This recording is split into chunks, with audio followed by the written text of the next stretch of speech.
सपा की 10 शेरनियां जो सियासत में बन गई मिसाल। देखिए किसे मिली जीत और कौन हारने के बाद भी जीती। अखिलेश के भरोसे पर कौन सी महिला उम्मीदवार खरी उतरी। सपा की महिला उम्मीदवारों के सामने पस्त दिखे बीजेपी के दिग्गज। अखिलेश यादव भले ही सपा को जीत का स्वाद न चखा पाए हों, लेकिन उनके कई फैसले इतिहास बन गए और उनका चुनाव लड़ने का अंदाज भी लोगों के दिलों पर छा गया। अखिलेश यादव ने जहां इस बार चुनाव में अपना अलग अंदाज दिखाया, तो वहीं विरोधियों के सामने तमाम महिला उम्मीदवारों को भी मैदान में उतारा, जिनके ऊपर हर किसी की नजर थी। तो ऐसे में हम उन 10 महिला उम्मीदवारों की बात करेंगे जिनकी हार का इंतजार बीजेपी भी देख रही थी, लेकिन उन्होंने बीजेपी वालों को ही पटखनी दे दी और सियासत में वो अब हर किसी के लिए चर्चा का सबब बनी हुई हैं। तो एक एक कर शुरू करते हैं सपा की शेरनियों के सियासी रण कौशल की कहानी। पल्लवी पटेल। पल्लवी पटेल अपना दल कमेराबादी की नेता हैं और जब उनको सिराथू विधानसभा से टिकट मिला था तब वो चुनाव लड़ने के मूड में नहीं थी। टिकट वापस करने के लिए भी वो अखिलेश यादव से मिली, लेकिन जब अखिलेश यादव ने उन्हें समझा बुझाकर चुनावी मैदान में उतारा तो पल्लवी पटेल ने कमाल कर दिया। सूबे में दूसरे नंबर के मुखिया केशव प्रसाद मौर्य को ऐसी सियासी पटखनी दी कि भले ही बीजेपी जीत गई, लेकिन उसकी जीत का स्वाद कसैला हो गया और केशव प्रसाद मौर्य की हार ने सपा की हार की कसक को भी थोड़ा कम कर दिया। यही वजह है कि पल्लवी पटेल सुर्खियों में सबसे ऊपर छाई हुई हैं। दूसरे नंबर पर बात करते हैं महाराजी प्रजापति की। महाराजी प्रजापति ने अमेठी से बम्पर जीत हासिल की और सपा की उम्मीदों को बरकरार रखा।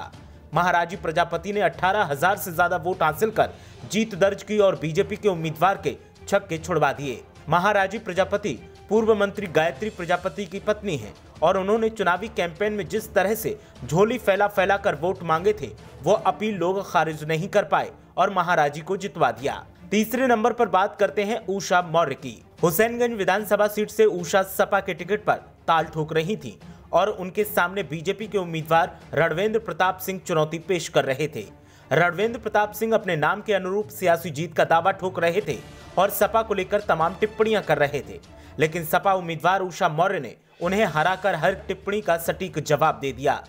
चौथे नंबर पर बात करते हैं सुषमा पटेल की। सुषमा पटेल मडियाहू विधानसभा सीट से सियासी ताल ठोक रही थी और अपना दल से उनके सामने आर.के. शर्मा मैदान में थे। सुषमा पटेल को भले ही हार का सामना करना पड़ा हो, लेकिन उन्होंने अपना दल उम्मीदवार के आर.के. शर्मा के सामने जिस अंदाज में चुनाव लड़ा, उसने हर किसी को चौंका दिया और हार के बाद भी अब वो सियासी चर्चाओं का हिस्सा हैं। पांचवें नंबर पर बात करते हैं रूपाली दीक्षित की। आगरा की फतेहाबाद विधानसभा सीट से समाजवादी पार्टी की प्रत्याशी रूपाली दीक्षित को 53,392 वोटों से हार का सामना करना पड़ा। रूपाली को बीजेपी के छोटेलाल वर्मा ने हराया है। रूपाली के पिता आगरा के बाहुबली रह चुके हैं, अशोक दीक्षित उनका नाम है। लंदन से रूपाली दीक्षित ने MBA की डिग्री ली है। रूपाली दीक्षित ने चुनाव में जिस तरीके से विरोधियों के सामने ताल ठोकी थी, वो चर्चा का कारण बन गई और रूपाली हार के बाद भी हर किसी के जहन में छाई हुई हैं। छठे नंबर पर बात करते हैं पूजा शुक्ला की। समाजवादी पार्टी ने उनको लखनऊ उत्तरी सीट से मैदान में उतारा था।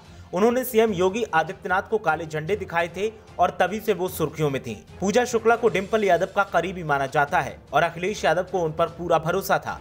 पूजा शुक्ला शुरुआती रुझानों में काफी आगे भी रही, लेकिन बाद में पूजा शुक्ला को बीजेपी के डॉक्टर नीरज वोरा ने हरा दिया। पूजा शुक्ला ने हार का ठीकरा ईवीएम पर फोड़ा और कहा कि वो जीत रही थी, लेकिन प्रशासन ने बीजेपी के उम्मीदवार को जितवाने के लिए उन्हें हरवा दिया। सातवें नंबर पर बात करते हैं ऋचा सिंह की। ऋचा सिंह इलाहाबाद वेस्ट सीट से यूपी के मंत्री और बीजेपी के प्रत्याशी सिद्धार्थनाथ सिंह के सामने चुनाव लड़ रही थी।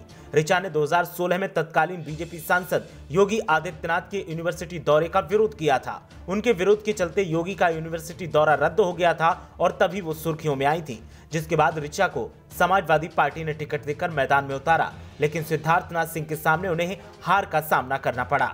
अगला नंबर है काजल निषाद का। काजल निषाद लापतागंज सीरियल से सुर्खियों में आई थी। उनको सपा ने गोरखपुर की कैंपियरगंज सीट से मैदान में उतारा था। चुनावी कैंपेन के दौरान काजल निषाद काफी सुर्खियों में रही थी, लेकिन काजल निषाद को बीजेपी के फतेह बहादुर ने हरा दिया। आखिर में बात करते हैं चंद्रमती वर्मा की। राठ विधानसभा से चंद्रमती वर्मा सपा आरएलडी गठबंधन की उम्मीदवार थी, लेकिन वो बीजेपी की मनीषा से हार गईं।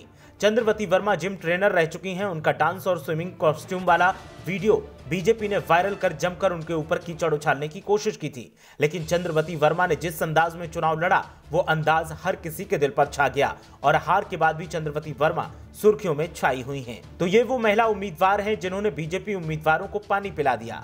बीजेपी के नेता इन महिला उम्मीदवारों में से कईयों पर तमाम अभद्र टिप्पणियां कर रहे थे, लेकिन जब नतीजे आए तो फिर वो अपना समूह लेकर रह गए, क्योंकि जिन्हें वो कमजोर आंक रहे थे उन्हीं ने उन्हें पटखनी दे दी। ब्यूरो रिपोर्ट, मीडिया हलचल।